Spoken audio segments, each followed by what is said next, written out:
ನಮಸ್ಕಾರ ಸ್ನೇಹಿತರೆ ಹಾಗೂ ಪ್ರೀತಿಯ ವಿದ್ಯಾರ್ಥಿಗಳೇ, ವಿಶೇಷವಾಗಿ ಕೆಸೆಟ್ ಪರೀಕ್ಷೆಗೆ ಸಿದ್ಧತೆಯನ್ನು ಮಾಡ್ಕೊಳ್ತಿರುವಂಥ ವಿದ್ಯಾರ್ಥಿಗಳು.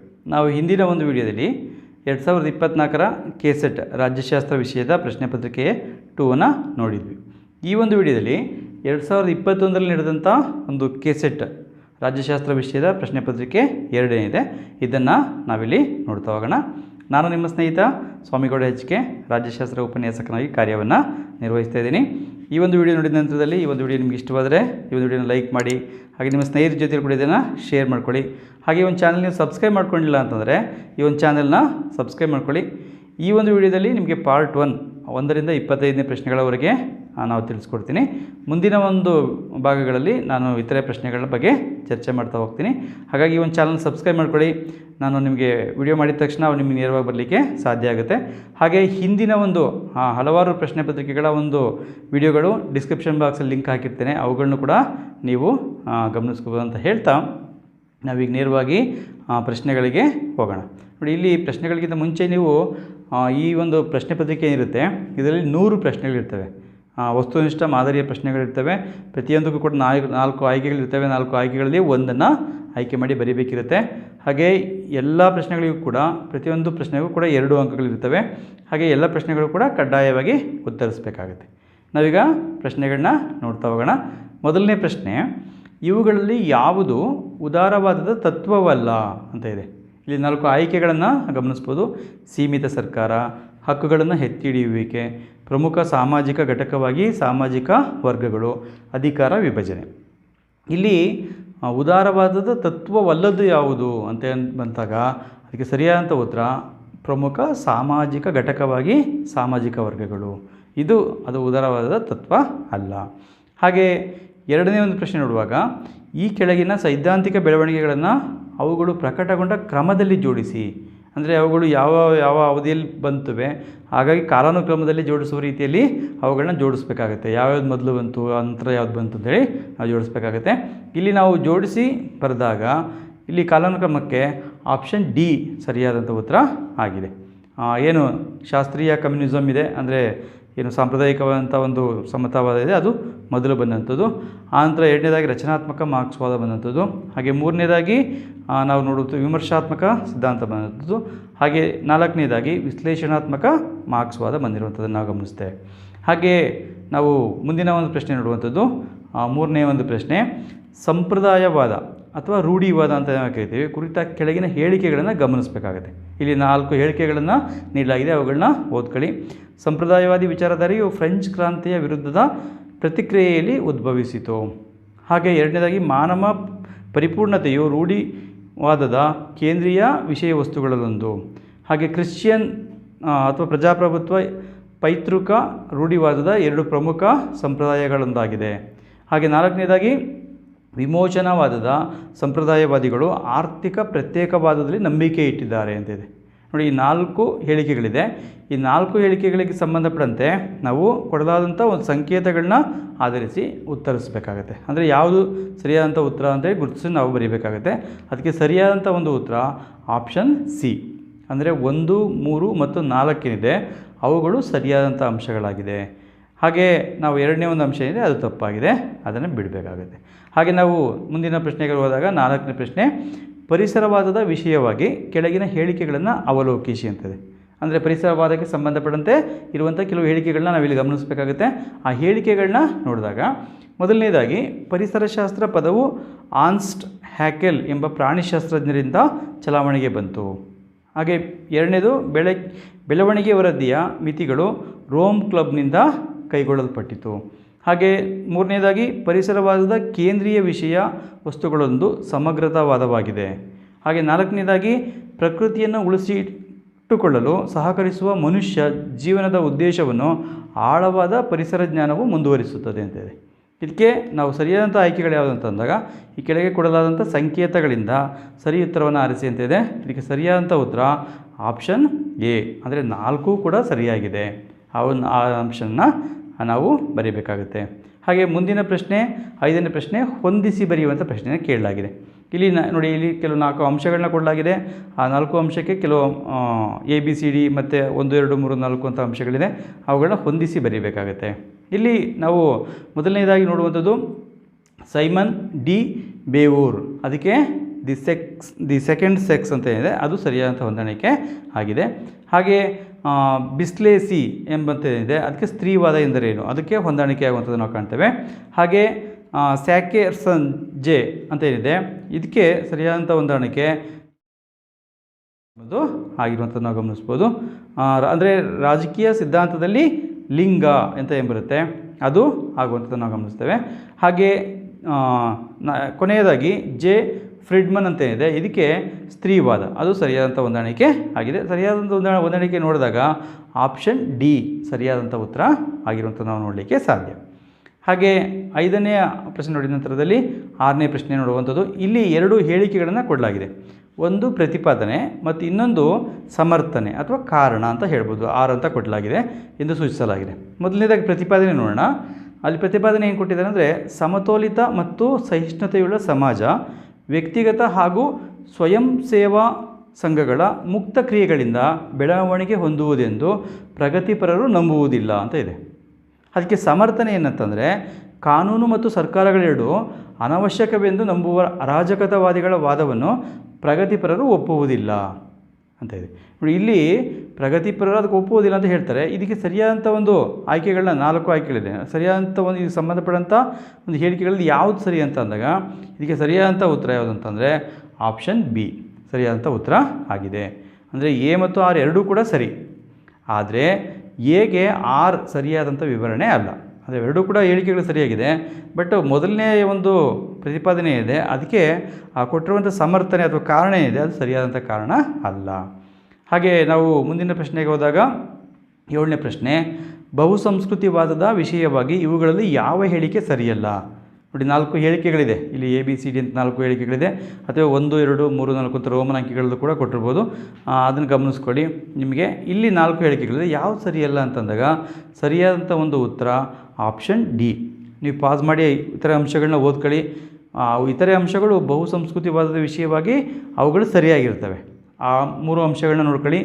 ಬಹುಸಂಸ್ಕೃತಿವಾದ ಸಮಾನ ವ್ಯಕ್ತಿಗತ ಹಕ್ಕುಗಳ ಪರಿಕಲ್ಪನೆಯನ್ನು ಎತ್ತಿ ಹಿಡಿಯುತ್ತದೆ ಎಂಬುದು ಅದು ಸರಿಯಲ್ಲ, ಅದು ಇಲ್ಲಿ ಉತ್ತರ ಆಗುತ್ತೆ ಆಪ್ಷನ್ ಡಿ. ಹಾಗೆ ನಾವು 8ನೇ ಪ್ರಶ್ನೆಗೆ ಹೋದಾಗ ಇವುಗಳಲ್ಲಿ ಯಾವ್ಯಾವು ಕೋಮುವಾದದ ಪ್ರಮುಖ ಸಮರ್ಥನೆಗಳಲ್ಲ. ನೋಡಿ, ಸಮರ್ಥನೆಗಳಲ್ಲ ಅಂತ ತಿಳ್ಕೊಬೇಕಾಗುತ್ತೆ. ಇಲ್ಲಿ 4 ಅಂಶಗಳನ್ನ ಕೊಡಲಾಗಿದೆ, ನೀವು ಪಾಸ್ ಮಾಡಬೇಕಾದ್ರೆ ಅವುಗಳನ್ನ ಓದ್ಕೋಬೋದು. ಆ ಅಂಶಗಳನ್ನ ನಾವು ನೋಡಿದಾಗ ಅಲ್ಲಿ ಸರಿಯಾದಂಥ ಒಂದು ಉತ್ತರ ಯಾವುದು ಅಂತ ಅಂದಾಗ ಸರಿ ಉತ್ತರವಾಗಿ ಬರುವಂಥದ್ದು ಆಪ್ಷನ್ ಸಿ. ಅಂದರೆ 1, 2 ಮತ್ತು 4 ಏನಿದೆ ಅವುಗಳು ಸರಿಯಾಗಿದೆ, ಅವುಗಳು ಸರಿಯಾದಂಥ ಉತ್ತರಗಳಾಗಿದೆ. ಅಂದರೆ ಈ ಕೋಮುವಾದಕ್ಕೆ ಸಂಬಂಧಪಟ್ಟಂತೆ ಅವುಗಳು ಸಮರ್ಥನೆಯಲ್ಲ ಎಂಬಂಥ ಅಂಶವನ್ನು ನಾವು ನೋಡಲಿಕ್ಕೆ ಸಾಧ್ಯ ಆಗುತ್ತೆ. ಹಾಗೆ ನಾವು ಮುಂದಿನ ಪ್ರಶ್ನೆಗೆ ಹೋದಾಗ 9ನೇ ಪ್ರಶ್ನೆ, ಪೂರ್ವ ಉದಾರ ಸಿದ್ಧಾಂತಗಳ ಅದರಲ್ಲೂ ನಿರ್ದಿಷ್ಟವಾಗಿ ತಟಸ್ಥ ಧೋರಣೆಯ ಮಿತಿಗಳನ್ನು ಎತ್ತಿ ತೋರಿಸಿದ ಬ್ರಿಟಿಷ್ ತತ್ವಜ್ಞಾನಿ ಮತ್ತು ಸಾಮಾಜಿಕ ಸಿದ್ಧಾಂತಿ ಇವರು ಅಂತ ಇದೆ. ನೋಡಿ, ಇಲ್ಲಿ ಪೂರ್ವ ಉದಾರವಾದ ಸಿದ್ಧಾಂತ ಅಂತ ಇದೆ. ಆ ಸಿದ್ಧಾಂತದಲ್ಲಿ ಅದರಲ್ಲಿ ವಿಶೇಷವಾಗಿ ತಟಸ್ಥ ಧೋರಣೆ ಇದೆ, ಅದರ ಮಿತಿಗಳನ್ನ ಎತ್ತಿ ತೋರಿಸಿದಂಥ ತತ್ವಜ್ಞಾನಿ ಯಾರು ಅಂತ ಕೇಳಲಾಗಿದೆ. ಇದಕ್ಕೆ ಸರಿಯಾದಂಥ ಉತ್ತರ ಆಪ್ಷನ್ ಡಿ, TH ಗ್ರೀನ್. ಅವರು ಅದರ ಮಿತಿಗಳನ್ನ ಎತ್ತಿ ತೋರಿಸುವಂಥ ಕೆಲಸವನ್ನು ಮಾಡ್ತಾರೆ. ಹಾಗೆ ನಾವು 10ನೇ ಪ್ರಶ್ನೆಗೆ ಹೋದಾಗ ಮಾರ್ಕ್ಸ್ವಾದ ಸಿದ್ಧಾಂತವು ಅಭಿವೃದ್ಧಿಯ ಅತ್ಯುನ್ನತ ಹಂತದಲ್ಲಿ ಸಮಾಜ ಈ ತತ್ವವನ್ನು ಅಳವಡಿಸಿಕೊಳ್ಳುವುದೆಂಬುದನ್ನು ಬೆಂಬಲಿಸುತ್ತದೆ. ಇದಕ್ಕೆ 4 ಅಂಶಗಳಲ್ಲಿ ಕೊಡಲಾಗಿದೆ. ಆ 4 ಅಂಶಗಳಲ್ಲಿ ಸರಿಯಾದಂಥ ಉತ್ತರ ಯಾವುದು ಅಂತ ಅಂದಾಗ ಆಪ್ಷನ್ ಎ ಸರಿಯಾದಂಥ ಉತ್ತರ ಆಗಿದೆ. ತನ್ನ ಅರ್ಹತೆಯ ಪ್ರಕಾರ ಪ್ರತಿಯೊಬ್ಬರಿಂದ, ತನ್ನ ಅವಶ್ಯಕತೆಯ ಪ್ರಕಾರ ಪ್ರತಿಯೊಬ್ಬರಿಗೆ, ಇದು ಸರಿಯಾದಂಥ ಒಂದು ಉತ್ತರ ಆಗಿದೆ. ಅಂದರೆ ಮಾರ್ಕ್ಸ್ವಾದ ಸಿದ್ಧಾಂತ ಅಭಿವೃದ್ಧಿಯ ಒಂದು ಅತ್ಯುನ್ನತ ಹಂತದಲ್ಲಿ ಆ ಒಂದು ತತ್ವವನ್ನು ಅಳವಡಿಸ್ಕೊಳ್ಳುತ್ತೆ. ಅಂದರೆ ತನಗೆ ಅರ್ಹತೆಯ ಪ್ರಕಾರ ಅವರು ಪ್ರತಿಯೊಬ್ಬರಿಗೂ ಕೂಡ ಪಡ್ಕೊಳ್ಳಿಕ್ಕೆ ಅವಕಾಶ ಇರುತ್ತೆ. ಪ್ರತಿಯೊಬ್ಬರು ಕೂಡ ಆ ಒಂದು ಅರ್ಹತೆಯ ಅನುಗುಣವಾಗಿ ದುಡಿಬೇಕು, ಅದು ಮತ್ತು ಅದು ಪಡ್ಕೊಳ್ಳಿಕ್ಕೆ ಅವಕಾಶವನ್ನು ಕಲ್ಪಿಸ್ಕೊಡುತ್ತೆ.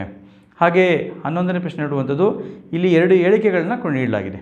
ಒಂದು ಪ್ರತಿಪಾದನೆ ಮತ್ತೊಂದು ಸಮರ್ಥನೆ ಅಂತ ಇದೆ. ಪ್ರತಿಪಾದನೆ ನೋಡಿದಾಗ ಪ್ಲೇಟೋ ನ್ಯಾಯವೆಂಬುದು ವ್ಯಕ್ತಿಯ ಮನಸ್ಸಿನ ಗುಣಧರ್ಮವಾಗಿದೆ ಎಂದು ಖಚಿತವಾಗಿ ವಾದಿಸುತ್ತಾರೆ. ಹಾಗೆ ಅದಕ್ಕೆ ಸಮರ್ಥನೆ ಅಂದರೆ ಪ್ಲೇಟೋ ಪ್ರಕಾರ ಸಮಾಜದಲ್ಲಿ ನ್ಯಾಯವು ಮನಸ್ಸಿನ ನ್ಯಾಯದ ಪ್ರತಿಬಿಂಬವಾಗಿದೆ ಅಂತ ಹೇಳ್ತಾರೆ. ಇದಕ್ಕೆ ನಾವು ಮೇಲಿನ ಒಂದು ಹೇಳಿಕೆಗಳು ನೋಡಿದಾಗ ಯಾವುದು ಸರಿ ಅಂತ ನೋಡಿದಾಗ ಅದಕ್ಕೆ ಸರಿಯಾದಂಥ ಒಂದು ಉತ್ತರ ಇಲ್ಲಿ 4 ಆಯ್ಕೆಗಳಿದೆ, ಗಮನಿಸ್ಕೊಳ್ಳಿ. ಆ 4 ಆಯ್ಕೆಗಳಲ್ಲಿ ಸರಿಯಾದಂಥ ಉತ್ತರ ಯಾವುದು ಅಂತಂದಾಗ ಆಪ್ಷನ್ ಎ ಸರಿಯಾದಂಥ ಉತ್ತರ ಆಗಿದೆ. ಅಂದರೆ ಎ ಮತ್ತು ಪ್ರತಿಪಾದನೆ ಮತ್ತು ಸಮರ್ಥನೆ ಇದೆ, ಎರಡೂ ಕೂಡ ಸರಿಯಾಗಿದೆ. ಹಾಗೆ ಎ ಏನಿದೆ ಅದಕ್ಕೆ ಆರ್ ಸರಿಯಾದಂಥ ವಿವರಣೆ ಆಗಿದೆ. ಹಾಗೆ ನಾವು ಮುಂದಿನ ಪ್ರಶ್ನೆಗೆ ಹೋದಂಥ ಸಂದರ್ಭದಲ್ಲಿ 12ನೇ ಪ್ರಶ್ನೆ, ಲಾಕ್ ರಾಜ್ಯವನ್ನು ಹೀಗೆಂದು ವಿವರಿಸುತ್ತಾರೆ. ಜಾನ್ ಲಾಕ್ ಬಗ್ಗೆ ನಮಗೆಲ್ಲ ಗೊತ್ತಿದೆ. ಅವರು ಯಾವ ರೀತಿಯಲ್ಲಿ ರಾಜ್ಯವನ್ನು ವಿವರಿಸ್ತಾರೆ ಅಂತಂದಾಗ ಅದಕ್ಕೆ ಸರಿಯಾದಂಥ ಒಂದು ಉತ್ತರ ಅನುಪಲಬ್ಧ ಕೆಡುಕು ಅಂಥೇಳಿ ಅದನ್ನು ವಿವರಿಸಿದ್ದಾರೆ. ಹಾಗೆ ನಾವು ಮುಂದಿನ ಒಂದು ಪ್ರಶ್ನೆಗೆ ಹೋದಾಗ 13ನೇ ಪ್ರಶ್ನೆ, ಪಾಲ್ಗೊಳ್ಳುವಿಕೆ ಪ್ರಜಾಪ್ರಭುತ್ವ ಎಂಬ ವಿಚಾರ ಇವರಿಂದ ಹುಟ್ಟಿಕೊಂಡಿತು. ಏನು ಪಾರ್ಟಿಸಿಪೇಟರಿ ಡೆಮಾಕ್ರಸಿ ಅಂತ ಹೇಳ್ತೇವೆ, ಅದು ಯಾರಿಂದ ಹುಟ್ಕೊಳ್ತು ಆ ವಿಚಾರ ಅಂತ ನಾವು ನೋಡಿದಾಗ ಸರಿಯಾದಂಥ ಉತ್ತರ ಆಪ್ಷನ್ ಎ ರೂಸೋ ಸರಿಯಾದಂಥ ಉತ್ತರ ಆಗಿದೆ. ರೂಸೋ ಅವರು ಜನತಾ ಪರಮಾಧಿಕಾರದ ಒಂದು ಪ್ರತಿಪಾದಕರು. ಜನತೆ ಆಡಳಿತದಲ್ಲಿ ಪಾಲ್ಗೊಳ್ಬೇಕು, ಸರ್ಕಾರದಲ್ಲಿ ಪಾಲ್ಗೊಳ್ಬೇಕು ಎಂಬಂಥ ಒಂದು ಅಂಶವನ್ನು ಪ್ರತಿಪಾದಿಸಿರುವಂಥದ್ದು. ಹಾಗೆ 14ನೇ ಪ್ರಶ್ನೆ, ಇವರುಗಳಲ್ಲಿ 2 ಖಡ್ಗಗಳ ಸಿದ್ಧಾಂತದ ಸಮರ್ಥಕರು ಯಾರು? ಅಂದರೆ ಇಲ್ಲಿ 2 swords ಥಿಯರಿ ಅಂತ ನಾವು ಕರಿತೇವೆ. ಆ ಸಿದ್ಧಾಂತವನ್ನು ಪ್ರತಿಪಾದಿಸಿದವರು, ಸಮರ್ಥನೆ ಮಾಡಿದಂಥವರು ಯಾರಂತಂದಾಗ ಆಪ್ಷನ್ ಸಿ ಸೈಂಟ್ ಆಗಸ್ಟಿನ್ ಅಂತ ನಾವೇನು ಹೇಳ್ತೀವಿ, ಅವರು ಆ ಒಂದು ಸಿದ್ಧಾಂತದ ಪ್ರತಿಪಾದಕರಾಗಿದ್ದಾರೆ. ಇಲ್ಲಿ 2 swords ಸಿದ್ಧಾಂತದ ಪ್ರತಿಪಾದಕರು ಅವರು. ಹಾಗೆ ನಾವು ಮುಂದಿನ ಒಂದು ಪ್ರಶ್ನೆಗೆ ಹೋದಾಗ 15ನೇ ಪ್ರಶ್ನೆ, ಇಲ್ಲಿ ಪಟ್ಟಿ 1 ಮತ್ತು ಪಟ್ಟಿ 2 ಕೊಡಲಾಗಿದೆ. ಪಟ್ಟಿ 1ರಲ್ಲಿ ಗ್ರಂಥಕರ್ತರ ಹೆಸರನ್ನು ಕೊಡಲಾಗಿದೆ. ಹಾಗೆ ಪಟ್ಟಿ 2ರಲ್ಲಿ ಒಂದು ಗ್ರಂಥಗಳನ್ನ ಕೊಡಲಾಗಿದೆ. ಅವುಗಳನ್ನ ಹೊಂದಿಸಿ ಬರೀಬೇಕಾಗತ್ತೆ. ನಾವಿಲ್ಲಿ ಚಾರ್ಲ್ಸ್ ಟೇಲರ್ ಏನಿದ್ದಾರೆ ಅವರು ಎ ಸೆಕ್ಯುಲರ್ ಏಜ್ ಅಂದರೆ ಒಂದು ಜಾತ್ಯತೀತ ಯುಗ ಎಂಬ ಗ್ರಂಥವನ್ನು ಬರೆದಿದ್ದಾರೆ. ಹಾಗೆ ಸಿಸಿರೋ ಅವರು ಡಿ ರಿಪಬ್ಲಿಕಾ ಅಥವಾ ದಿ ರಿಪಬ್ಲಿಕಾ ಅಂತ ಗ್ರಂಥವನ್ನು ಬರೆದಿರುವಂಥದ್ದು ನಾವು ಕಾಣ್ತೇವೆ. ಹಾಗೆ ಹಾಬ್ಸ್ ಬಗ್ಗೆ ನಮಗೆ ಗೊತ್ತಿದೆ, ಲೆವಿಯಾಥನ್ ಎಂಬ ಪ್ರಖ್ಯಾತ ಗ್ರಂಥವನ್ನು ಅವರು ಬರೆದಿದ್ದಾರೆ. ಹಾಗೆ ಮತ್ತೊಬ್ಬರು ಚಿಂತಕರಾದಂಥ ಪ್ಲೇಟೋ ಅವರು ಪ್ರಮುಖವಾದಂಥ ಗ್ರಂಥಗಳು ರಿಪಬ್ಲಿಕ್ ಇರ್ಬೋದು, ಹಾಗೆ ಸ್ಟೇಟ್ಸ್ಮನ್ ಇರ್ಬೋದು, ಮತ್ತು ದಿ ಲಾಸ್ ಗ್ರಂಥಗಳು. ಅದರಲ್ಲಿ ಇಲ್ಲಿ ಲಾಸ್ ಗ್ರಂಥ ಕೊಟ್ಟಿದ್ದಾರೆ, ಅದನ್ನು ನೆನಪಿಟ್ಕೊಳ್ಳಿ. ಅವುಗಳನ್ನ ಹೊಂದಿಸಿ ಬರೆದಾಗ ಈ ರೀತಿ ಇರ್ತವೆ. ಸರಿಯಾದಂಥ ಉತ್ತರ ಯಾವುದಂತಾಗ ನಿಮಗೆ ಅಲ್ಲಿ ಏನು ಸಂಕೇತಗಳನ್ನ ಕೊಟ್ಟಿರ್ತಾರೆ, ಸಂಕೇತಗಳಲ್ಲಿ ಸರಿಯಾದಂಥ ಉತ್ತರವನ್ನು ಆರಿಸಿ ಬರೀಬೇಕಾಗುತ್ತೆ. ಆಪ್ಷನ್ ಎ ಸರಿಯಾದಂಥ ಉತ್ತರ ಆಗಿದೆ.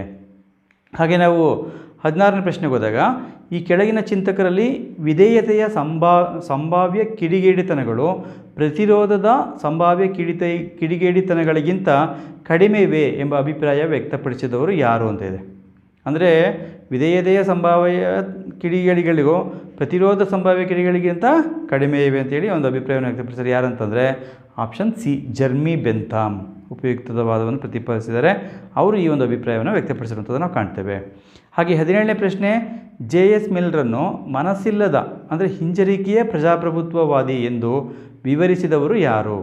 JS ಮಿಲ್ ಅವ್ರನ್ನ ಮನಸ್ಸಿಲ್ಲದ ಪ್ರಜಾಪ್ರಭುತ್ವವಾದಿ ಅಂತೇಳಿ ಟೀಕಿಸ್ತಾರೆ. ಅವ್ರು ಯಾರು ಅಂತಂದಾಗ ಅದಕ್ಕೆ ಸರಿಯಾದಂಥ ಉತ್ತರ CL ವೇಪರ್ ಅವರು ಅವರನ್ನು ಆ ರೀತಿ ಟೀಕೆ ಮಾಡಿರುವಂಥ ನಾವು ಕಾಣ್ತೇವೆ.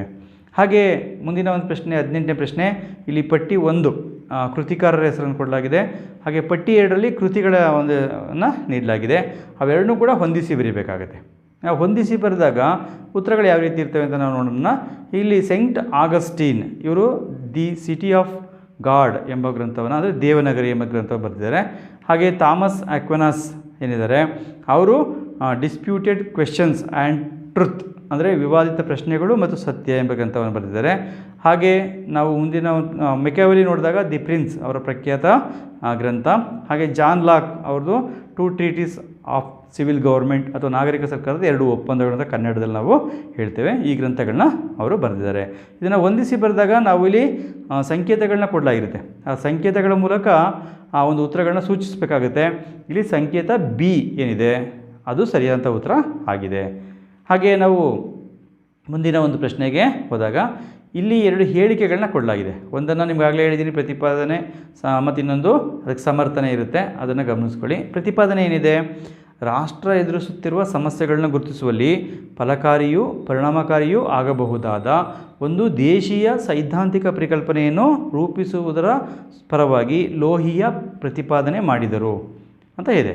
ಅದಕ್ಕೆ ಸಮರ್ಥನೆ ಅಂದರೆ ಭಾರತಕ್ಕೆ ದೇಶೀಯ ಸೈದ್ಧಾಂತಿಕ ಒಂದು ನಿರ್ಮಿತಿಯೊಂದನ್ನು ರೂಪಿಸುವುದಕ್ಕಾಗಿ ಅವರ ಭಾವೋದ್ರಿಕ್ತ ಅರಿಕೆಯು ಸಮಾಜವಾದ, ಮಾರ್ಕ್ಸ್ವಾದ ಹೊಂದಿದ್ದ, ಮಾರ್ಕ್ಸ್ವಾದ ಬಂಡವಾಳಶಾಹಿ ವಾದಗಳೆಂಬ ಹೆಸರಿನಲ್ಲಿ ಪ್ರಾಬಲ್ಯ ಹೊಂದಿದ್ದ ಪಾಶ್ಚಿಮಾತ್ಯ ವಿಚಾರಧಾರೆಯ ಸೂತ್ರಗಳ ನಿರೂಪಣೆಗಳ ಅಸಮರ್ಥನೆಯಲ್ಲಿದ್ದ ಬಲವಾದ ನಂಬಿಕೆಯನ್ನು ಆಧರಿಸಿತ್ತು ಅಂತಿದೆ. ಇದು ತುಂಬ ವಿಸ್ತಾರವಾದಂಥ ಒಂದು ವಿವರಣೆ ಇದೆ, ಅದನ್ನು ನೀಟಾಗಿ ಓದಿ ನೀವು ತಿಳ್ಕೊಳ್ಳಿ. ಇದಕ್ಕೆ ಸರಿಯಾದಂಥ ಒಂದು ಉತ್ತರ 4 ಆಯ್ಕೆಗಳನ್ನ ಕೊಡಲಾಗಿರುತ್ತೆ. ಯಾವುದು ಸಂಬಂಧಕ್ಕೆ ಹೇಳಿಕೆ ಸರಿಯಾಗಿದೆ ಅಂತೇಳಿ ನಾವು ತಿಳ್ಕೊಬೇಕಾಗುತ್ತೆ. ಇದಕ್ಕೆ ಸರಿಯಾದಂಥ ಉತ್ತರ ಆಪ್ಷನ್ ಎ ಸರಿಯಾದಂಥ ಉತ್ತರ ಆಗಿದೆ. ಅಂದರೆ ಎ ಮತ್ತು ಆರ್ ಎರಡೂ ಕೂಡ ಸರಿಯಾಗಿದೆ. ಹಾಗೆಯೇ ಎಗೆ ಆರ್ ಸರಿಯಾದಂಥ ಒಂದು ವಿವರಣೆ ಆಗಿದೆ ಅನ್ನೋದು ಸರಿಯಾದಂಥ ಉತ್ತರ. ಹಾಗೆಯೇ ನಾವು ಮುಂದಿನ ಪ್ರಶ್ನೆಗೆ ಹೋದಾಗ 20ನೇ ಪ್ರಶ್ನೆ, ಪುಸ್ತಕಗಳು ಪ್ರಕಟಗೊಂಡ ವರ್ಷಗಳನ್ನಾಧರಿಸಿ ಕ್ರಮಗೊಳಿಸಿ. ಅಂದರೆ ಇಲ್ಲಿ ಡಾಕ್ಟರ್ ಬಿ ಆರ್ ಅಂಬೇಡ್ಕರ್ ಅವರು ಬರೆದಿರುವಂಥ ಒಂದು ಗ್ರಂಥಗಳನ್ನ ಕೊಡಲಾಗಿದೆ, 4 ಗ್ರಂಥಗಳನ್ನ. ಅವ್ರು ಬರೆದಿರುವಂಥ ಗ್ರಂಥಗಳನ್ನ ಆ ಒಂದು ಆರ್ಡ್ರಲ್ಲಿ ಫಸ್ಟ್ ಯಾವುದು ಬಂತು ನಂತರ ಯಾವುದು ಬಂತು ಅದನ್ನು ಒಂದು ಆರ್ಡರ್ಗೆ ಜೋಡಿಸಿ ಬರೆಯಬೇಕಾಗತ್ತೆ. ಅವುಗಳಲ್ಲಿ ಮೊದಲನೇ ನಾವು ನೋಡಿದಾಗ ಆಪ್ಷನ್ ಸಿ ಇಲ್ಲಿ ಸರಿಯಾದಂಥ ಉತ್ತರ ಆಗಿದೆ.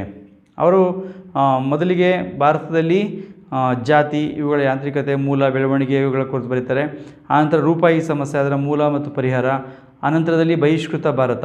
ಆನಂತರ ಜಾತಿ ವಿನಾಶ, ಜಾತಿ ಪದ್ಧತಿ, ಅನಿಲೇಷನ್ ಆಫ್ ಕ್ಯಾಸ್ಟ್ ಅಂತೇನಿದೆ ಅದನ್ನು ಬರೀತಾರೆ. ಅವುಗಳನ್ನ ನಾವಿಲ್ಲಿ ಕ್ರಮವಾಗಿ ಬರೀಬೇಕಾಗುತ್ತೆ. ಹಾಗೆ ನಾವು 21ನೇ ಪ್ರಶ್ನೆ ನೋಡಿದಾಗ ಗಾಂಧಿಯವರ ಅಹಿಂಸೆಯ ಧನಾತ್ಮಕ ರೂಪವೆಂದರೆ, ನೋಡಿ ಅಹಿಂಸೆಯ ಧನಾತ್ಮಕ ರೂಪ ಯಾವುದು ಅಂತ ಅಂದಾಗ ಇಲ್ಲಿ 4 ಆಯ್ಕೆಗಳನ್ನ ಕೊಡಲಾಗಿದೆ. ಅದಕ್ಕೆ ಸರಿಯಾದಂಥ ಒಂದು ಆಯ್ಕೆಗಳನ್ನ ನೀವು ಓದ್ಕೊಳ್ಳಿ. 4 ಅಂಶಗಳನ್ನ ಸರಿಯಾದಂಥ ಒಂದು ಉತ್ತರ ಯಾವುದು ಅಂತಂದಾಗ ವಿಶಾಲವಾದ ಪ್ರೇಮ ಮತ್ತು ಶ್ರೇಷ್ಠವಾದಂಥ ದಾನ, ಅದು ಅಹಿಂಸೆಯ ಧನಾತ್ಮಕ ಪಾಸಿಟಿವ್ ಒಂದು ಸೈಡ್ ಆಗಿರುತ್ತೆ. ಹಾಗಾಗಿ ಅದನ್ನು ಅವರು ಪ್ರತಿಪಾದಿಸಿದ್ದಾರೆ. ಅಂದರೆ ನಾವು ಯಾವುದೇ ಜೀವಿಯನ್ನು ದೈಹಿಕದ ಮಾನಸಿಕವಾಗಿ ಹಿಂಸಿಸಿರುವುದು, ಯಾವುದೇ ಜೀವಿಯನ್ನು ದೈಹಿಕವಾಗಿ ಹಿಂಸಿಸಿರುವುದು, ಮಾನಸಿಕವಾಗಿ ಹಿಂಸಿಸಿರುವುದು ಅಷ್ಟೇ ಅಲ್ಲ, ಬದಲಾಗಿ ಆಪ್ಷನ್ ಬಿ ಏನಿದೆ ಅದು ಸರಿಯಾದಂಥ ಉತ್ತರ ಆಗಿದೆ. ವಿಶಾಲವಾದಂಥ ಪ್ರೇಮ ಮತ್ತು ಶ್ರೇಷ್ಠವಾದಂಥ ದಾನ, ಅದು ಅವರ ಅಹಿಂಸೆಯ ಧನಾತ್ಮಕ ಒಂದು ದೃಷ್ಟಿಕೋನ ಅಥವಾ ರೂಪ ಅಂತ ನಾವು ಹೇಳ್ಬೋದು.